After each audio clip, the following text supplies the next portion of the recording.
Que veut dire un être complet ou accompli avant tout? Qu'est-ce que cela veut dire s'accomplir?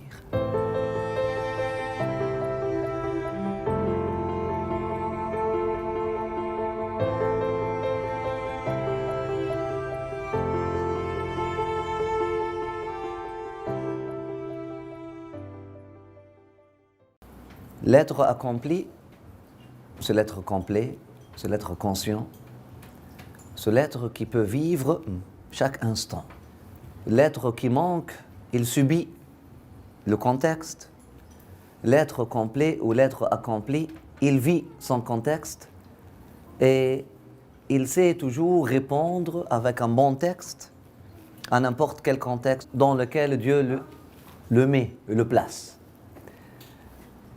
L'être qui manque, ou l'être inaccompli, ou l'être malheureux, ou l'être incomplet, court pour changer ce contexte-là, dans toutes les directions, il court dans toutes les directions pour changer ce contexte-là, cherchons à s'accomplir. Cherchons à s'accomplir en rendant son contexte parfait. Cherchons à s'accomplir en dehors de lui. Donc la personne qui cherche à s'accomplir avec les choses qui ne sont pas en elle. La personne qui cherche à se compléter et s'accomplir par des facteurs extérieurs, c'est une personne qui subit la vie. C'est une personne souffrante. L'être accompli, c'est la personne qui vit son contexte. Il ne cherche pas à s'accomplir par les facteurs extérieurs. Au contraire, il sait que le contexte, il est comme ça. Dans n'importe quel contexte, à lui d'écrire un texte complet et accompli et réalisé. Et il cherche à s'accomplir à travers ce texte-là. Celui-là, c'est l'être conscient, c'est l'être accompli. On part donc entre vivre et subir. Est-ce qu'on vit notre contexte ou on subit notre contexte? Est-ce qu'on vit notre contexte donc? On cherche à le comprendre, on cherche à le gérer, ou plutôt à se gérer nous-mêmes par rapport au contexte, et on cherche à agir dans ce contexte-là, donner une réponse à ce contexte-là, une réponse adéquate, qui part du contexte et qui ne cherche pas à le changer parce que nous avons besoin de le changer, non. Qui part de ce contexte-là et qui répond à ce contexte-là comme quelque chose venant de Dieu. C'est Dieu qui a créé le contexte. Dieu, il est parfait. Au-delà de toutes les imperfections, Dieu ne saura créer quelque chose qui est imparfait.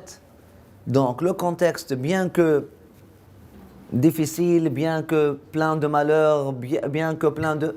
Je comprends que ce contexte-là vient de l'être complet et complétant, de l'être accompli et accomplissant, qui est l'être supérieur. Et tout ce que j'ai à chercher, je dois m'investir donc en quoi? Je dois m'investir à trouver la meilleure réponse, la réponse la plus complète à ce contexte-là. Une réponse qui n'est pas une réaction, qui n'est pas une impulsion, qui n'est pas une réfutation, qui n'est pas une frustration, mais une réponse. Donc il y a l'être inaccompli, et lui, il continue toujours à subir parce qu'il n'est pas enraciné, il est inaccompli. Comme un arbre qui n'est pas planté, il va subir le contexte. Tu le mets ici, il va le subir le contexte, il va faner, tu le mets là-bas, il va s'épanouir, tu le mets... Mais un arbre bien enraciné, il va vivre le contexte. Aujourd'hui, c'est l'été, c'est plus 40. Demain, c'est l'hiver, c'est moins 40. Mais l'arbre, il est là. Il a la bonne réponse au bon contexte. Et au mauvais contexte. Bon, mauvais. Il connaît que c'est ça qui s'appelle hiver. Donc, à l'hiver, il faut développer les racines à l'intérieur. C'est la saison de développement, d'enracinement. Et l'autre, il s'appelle été. C'est la saison de de floraison. هذا l'arbre. Donc l'être accompli ou complet, c'est cet être qui est bien enraciné dans son contexte et qui sait bien répondre à son contexte et qui a toujours la bonne réponse à son contexte.